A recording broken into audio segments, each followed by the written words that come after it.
Nous partons en Russie pour ce dernier coup d'éclat pour l'Ukraine. En territoire russe, on va partir à 1000 km de la frontière russo-ukrainienne, à 700 km de Moscou. Vous allez voir l'image dans un instant.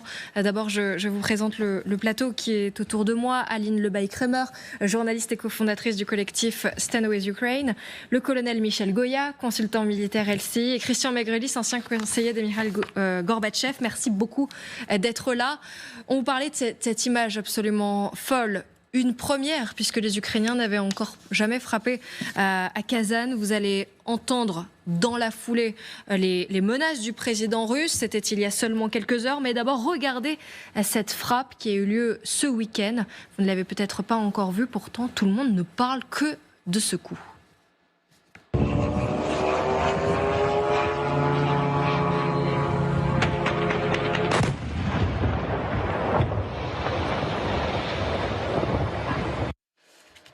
Voilà pour la frappe qui a mis Vladimir Poutine hors de lui. C'est là-dessus que je voudrais vous faire réagir, puisqu'il a parlé dans la foulée de cette frappe. C'était il y a seulement quelques heures et il a promis une réponse. Vous allez me dire s'il faut prendre cette réaction du président russe au sérieux. Écoutez Vladimir Poutine.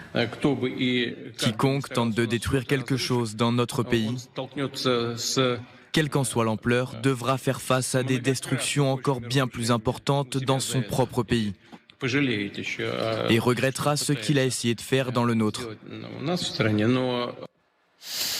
Christian Megrelis, est-ce qu'il faut prendre ces menaces au sérieux? C'est vrai qu'on entend Vladimir Poutine être de plus en plus menaçant, dire que ça ne restera pas sans réponse, que les Ukrainiens regretteront ce qu'ils ont fait.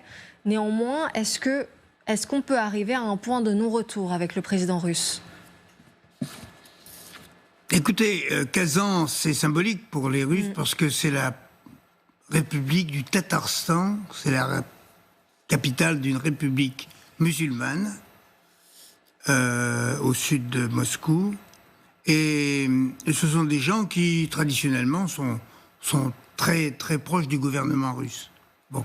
Ils ont une certaine autonomie parce qu'il y a du pétrole, mais le gouverneur, le président de la République, est quasiment nommé par Moscou. Alors qu'il y ait eu cette attaque contre Kazan, ça se comprend. De la part des Ukrainiens, moi, j'aurais eu des cibles pour ne pas bombarder le Kremlin, si je puis dire. Kazan, c'était pas mal comme alternative. Et en plus...